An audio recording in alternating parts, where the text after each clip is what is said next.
فردوس ابلیس حسن بن صبا اس کے باطنی فدائیوں اور مصنوعی وحشت کی پراسرار داستان۔ اولاد آدم کی داستان حیات اتنی ہی طویل ہے جتنی لمبی لمبی صدیاں گزر گئی ہیں۔ انسان اتنے لمبے اور ایسے کٹھن سفر میں اکیلا نہیں تھا۔ ابلیس اس کا ہم سفر رہا، آخری منزل تک ہم سفر رہے گا۔ اس کا نتیجہ یہ کہ اولاد آدم کی زندگی کی کہانی سزا و جزا کی داستان بن گئی ہے۔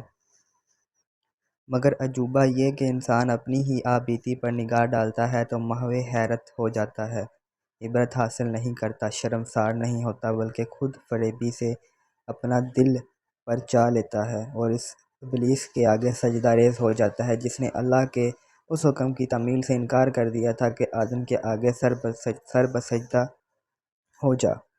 کہانی کوئی بھی ہو، کسی کی بھی ہو، اس صورت میں دلچسپ، سنسنی خیز، عبرتناک اور خیال افروز بنتی ہے جب اس کہانی کے کردار اللہ والے ہوں، سوائے ایک دو کے جو ابلیس کے پجاری ہوں۔ اگر ابلیس اللہ کا حکم مان لیتا اور آدم کے آگے سجدے میں گر پڑتا تو بات اللہ کی عظمت اور بندوں کی بندگی پر اور عابد و معبود تک ہی رہ جاتی۔ اللہ نے نیک اور پارسا بندوں سے جنت کا وعدہ کیا ہے۔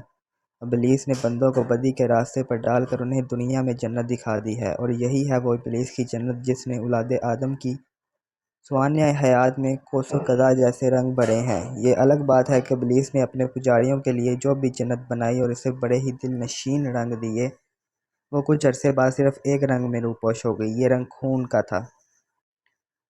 شداد عاد حضرت موسیٰ علیہ السلام کے دور کے لگ بھگ ایک ملک کا حکمران تھا۔ مورخوں میں اختلاف پایا جاتا ہے کہ صحیح طور پر وہ کس دور کا بادشاہ تھا۔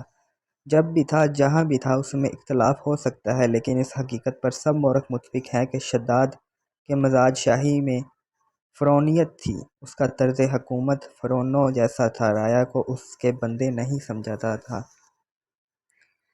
جس نے انہیں پیدا کیا تھا، بلکہ وہ انہیں اپنا غلام اور اپنی ملکیت سمجھتا تھا۔ درندہ صفت بادشاہ تھا۔ مقہور و مجبور رعایا نے جب اس کے آگے سجدہ کرنے شروع کر دیے تو اس نے خدائی کا دعویٰ کر دیا، اور بھوکی ننگی رعایا نے اسے خدا مان لیا۔ وہ معبود بن گیا۔ وہ خدا ہی کیا جس کے پاس جنت نہ ہو۔ شداد نے ایک جنت بنائی جو آج تک باغ ارم کے نام سے مشہور ہے۔ اس میں اس نے جنت کی تمام رنگینیاں اور رعنیاں سمو ڈالی۔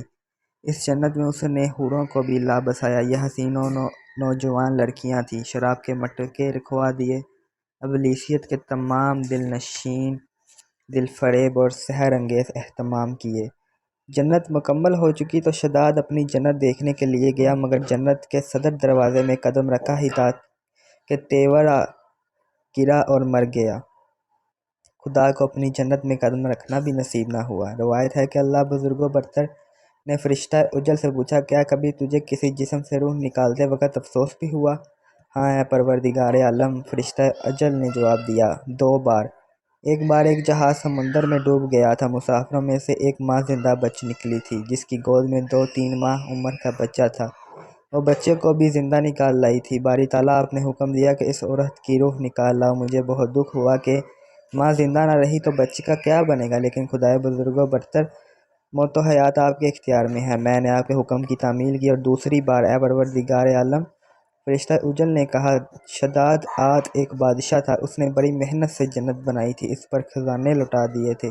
اس کی تکمیل میں اس کی عمر کا ایک حصہ گزر گیا تھا۔ اس نے اپنی جنت کی تعمیر اس وقت شروع کی تھی جب جوان تھا، تکمیل اس وقت ہوئی جب جوانی گزر گئی تھی۔ وہ اپنی جنت کو دیکھنے گیا تو آپ نے حکم دیا کہ یہ شخص اپنی بنائی ہوئی جنت میں داخل ہونے لگے تو اس کی روح نکال لاؤ۔ میں نے آپ کے حکم کی تعمیل کی، اپنا فرض ادا کیا، لیکن میرا دل رنج و ملال میں مبتلا ہو گیا کہ یہ شخص اپنی بنائی ہوئی جنت میں قدم بھی نہ رکھ سکا کہ اس کا بے روح جسم جنت کے دروازے میں گر پڑا۔ لیکن اے خالق کائنات، میں چون و چرا نہیں کر سکتا تھا۔ جانتے ہو یہ شداد کون تھا؟ باری تعالیٰ نے پوچھا اور خود ہی جواب دیا، یہ وہی بچہ تھا جسے ماں سمندر سے زندہ نکال لائی تھی، اور میں نے تجھے کہا تھا کہ اس کی ماں کی روح نکال لاؤ۔ یا حیو یا قیوم یا ممیت۔ فرشتہ اجل نے رکوع میں جا کر سجدہ کیا، بے شک آپ ہمیشہ زندہ رہنے والے، زندگی اور موت دینے والے ہیں۔ پھر تاریخوں میں ایک اور جنت کا ذکر ملتا ہے جو شداد کے باغ ارم جیسی پرانی بات نہیں بلکہ کل کی بات لگتی ہے۔ 5ویں صدی ہجری 11ویں صدی عیسوی کو تاریخی پرانی بات نہیں کہتی۔ تاریخ میں سال لمحوں کی حیثیت رکھتے ہیں۔ یہ ابلیس کے حکم سے بنائی ہوئی دوسری ارضی جنت تھی جس کا خالق حسن بن صباح تھا۔ اس نے خدائی کا دعویٰ تو نہیں کیا تھا لیکن بلا خوف تردید یہ دعویٰ کرتا تھا کہ خداوند تعالیٰ اس پر وحی نازل کرتا ہے اور براہ راست احکام دیتا ہے۔ اس کے بنائے ہوئے فرقے کے پیروکار آج بھی موجود ہیں۔ حسن بن صباح نے ابلیس کی حکومت قائم کر دی تھی۔ اس نے جو فرقہ بنایا تھا وہ انتہائی خوفناک سازشوں، جماح کے قتل اور بے حد شرمناک اور ہولناک گناہوں کی وجہ سے مشہور ہوا۔ اس فرقے کی بنیاد ہی بدی پر رکھی گئی تھی۔ جتنی بھیانک وارداتیں حسن بن صباح نے کروائی وہ سن کر آج بھی رونگٹے کھڑے ہو جاتے ہیں۔ حسین اور نوجوان لڑکیوں کو جو استعمال حسن بن صباح نے کیا وہ اس سے پہلے یا بعد کے ادوار میں کبھی نہیں ہوا، اور اولاد آدم اور ابلیس کو جو پراسرار، سنسنی خیز اور فکر انگیز کہانیاں اس دور میں ملتی ہیں وہ کسی اور دور میں نہیں ملتی۔ بھنگ، جسے حشیش کہتے ہیں، اس فرقے کی روحانی غذا تھی۔ اس فرقے کی کامیابی کا راز بھنگ میں تھا۔ حسن بن صباح کی جنت میں دو ہی تو چیزیں تھیں جو انسان کو ابلیس کا چیلا نہیں بلکہ مکمل ابلیس بنا دیتی تھی۔ یہ چیزیں تھیں حشیش اور حوریں۔ اس جنت میں حیران کن حد تک خوبصورت اور نوخیز لڑکیاں رکھی جاتی تھیں۔ مورخ لکھتے ہیں کہ حوریں ان سے زیادہ کیا خوبصورت ہوں گی، نشہ شراب کا ہو خواہ حشیش کا، چرس کا ہو خواہ ہیروئن کا، اللہ تبارک تعالیٰ نے اسے ام الخبائث کہا ہے۔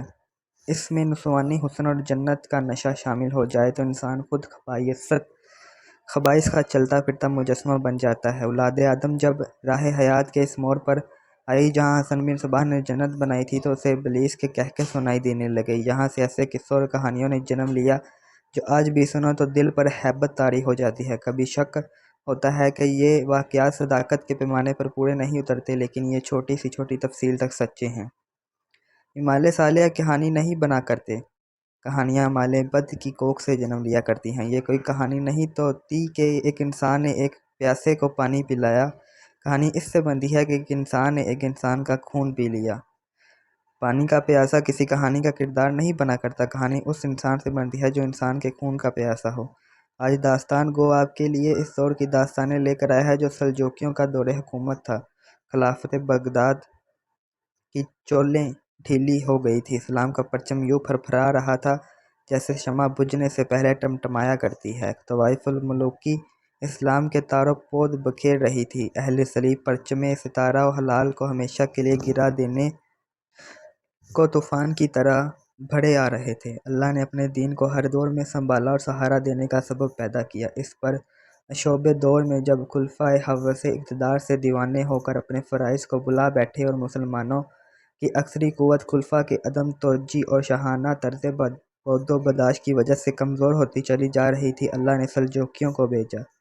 ان ترک جنگجوؤں نے آ کر اسلام کے گرے ہوئے پرچم کو تھاما، دین کی بنیادیں مستحکم کی، طوائف الملوکی کا خاتمہ کیا، فوج میں اکثری روح بیدار کی اور اہل صلیب کے لشکروں کے آگے سیسہ پلائی ہوئی دیوار کھڑی کر دی۔ اس دور میں فرقہ باطنیہ نے سر اٹھایا اور حسن بن صباح ابلیس کے روپ میں سامنے آیا اور جسد اسلام کا کینسر بن گیا۔ حسن بن صباح آیا کہاں سے تھا؟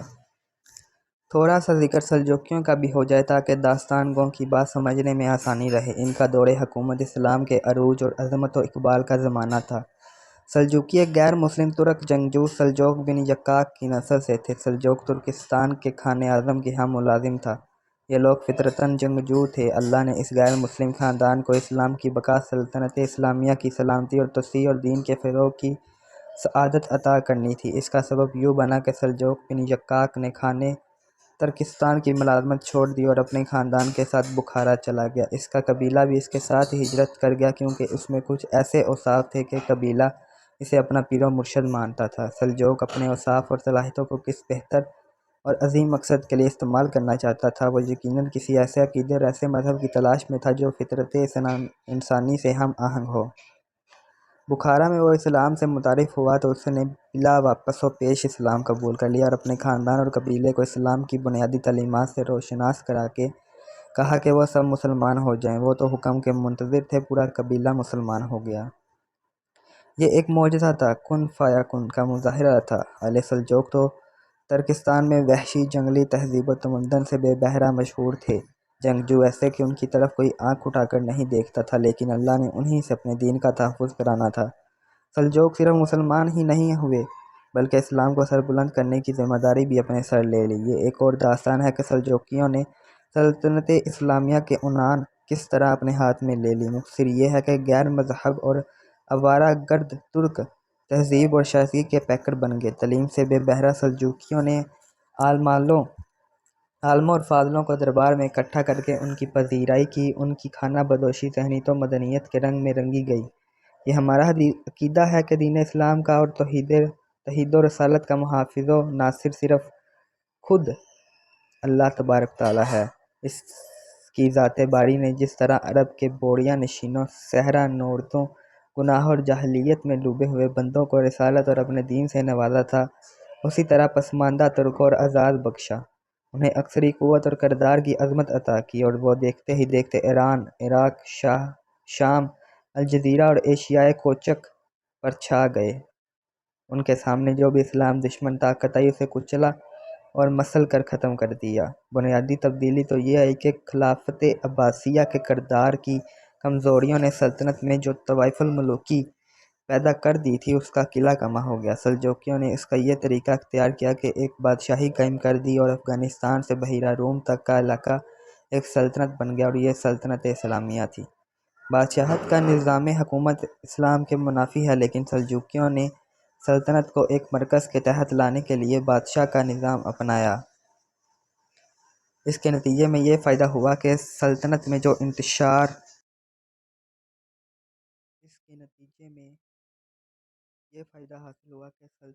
انتشار اور عدم اتحاد پیدا ہو گیا تھا وہ یکجہتی اور قومی اتحاد میں بدل گیا۔ پھر ان سلجوقیوں نے یورپ کے اہل صلیب کی یلغار کو یوں قہر و غضب سے روکا کہ انہیں بار بار حملہ کرنے کی قابل نہ چھوڑا۔ سلجوق بن یقا کی حکومت، اس کے پوتوں ترگل بیگ سلجوقی اور چگرا بیگ سلجوقی تک پہنچی۔ بادشاہوں کے خاندانوں میں یہ روایت لازمی طور پر رہی تھی کہ سگے بھائی تخت نشینی پر ایک دوسرے کے خون کے پیاسے ہو جاتے تھے۔ اگر کوئی بہن ہوتی تو وہ الگ سازشیں کرتی تھی۔ محلاتی سازشیں شاہی خاندانوں میں لازمی سمجھی جاتی تھی، لیکن سلاطین آل سلجوق آپس میں اناد رکھنے کو گناہ سمجھتے تھے۔ تغرل بیگ اور چگرا بیگ سگے بھائی تھے۔ تاریخ بتاتی ہے کہ ان کا آپس میں پیار تھا کہ تخت کا وارث بڑا بھائی تھا، لیکن بڑے نے چھوٹے بھائی کو اقتدار میں اپنے ساتھ رکھا اور دو دار سلطنت بنا دیے۔ چگرا بیگ کے لیے ترکستان کا مرو اور خراسان کا شہر نیشابور اور جو تغرل بیگ کا دارالسلطنت تھا۔ اس طرح بھائیوں میں پیار اور اتحاد بھی قائم رہا اور سلطنت چونکہ وسیع تھی اس لیے دو دارالسلطنت بننے سے انتظام پہلے سے بہتر ہو گیا۔ آل سلجوق نے خلیفہ کو نہ چھیڑا اور اسے کچھ علاقہ دے کر اس کی حیثیت برقرار رکھی تھی۔ یہاں ایک واقعہ کا ذکر بے بہل نہ ہوگا۔ اس وقت خلیفہ قائم بامر اللہ تھا۔ 450 ہجری کا ذکر ہے کہ بساصیری نام کے ایک غیر مسلم نے خلیفہ قائم کو کمزور اور تنہا سمجھ کر بغداد پر حملہ کر دیا اور خلیفہ کو قید میں ڈال دیا۔ تغرل بیگ کو اطلاع ملی تو اس نے بساصیری پر حملہ کر دیا اور اسے بہت بری شکست دے کر اسے گرفتار کر لیا۔ حکم دیا کہ اس کا سر کاٹ کر میرے حوالے کیا جائے۔ تھوڑی ہی دیر میں سر اس کے سامنے پڑا تھا۔ تغرل بیگ نے سر اٹھایا اور خلیفہ کے گھر کی طرف چل پڑا۔ خلیفہ کو بساصیری کی قید سے رہا کرا لیا گیا تھا۔ تغرل بیگ نے بساصیری کا سر خلیفہ کے قدموں میں رکھ دیا۔ تغرل خلیفہ قائم بامر اللہ نے کہا، کیا تم 4 سال انتظار کر سکتے ہو؟ کیسا انتظار؟ تغرل بیگ نے پوچھا۔ میں اس احسان کا تمہیں صلہ دینا چاہتا ہوں جو تم نے مجھ پر کیا۔ خلیفہ قائم نے کہا، پہلی بات یہ ہے محترم خلیفہ، تغرل بیگ نے کہا، کہ میں نے آپ پر احسان نہیں کیا، فرض ادا کیا ہے۔ دوسری بات یہ ہے کہ میں 4 سال انتظار کا مطلب نہیں سمجھ سکا۔ میری ایک ہی بیٹی ہے۔ خلیفہ نے کہا، ابھی کمسن ہے، 12-13 سال عمر ہے، 4 سال بعد جوان ہو جائے گی تو اس کی شادی تمہارے ساتھ کراؤں گا۔ یہ ایسا انعام ہے یا تحفہ ہے جو میں کسی غیر عباسی کو نہیں دے سکتا۔ ہم اپنی لڑکیاں عباسیوں میں ہی بیاہتے ہیں۔ تم سلجوقی ہو لیکن تمہارے احسان کا صلہ اس سے کم نہیں دوں گا۔ میں نے اپنی بیٹی تمہیں دے دی، 4 سال بعد شادی ہو جائے گی۔ 4 سال بعد خلیفہ نے اپنی بیٹی کی شادی تغرل بیگ سے کر دی۔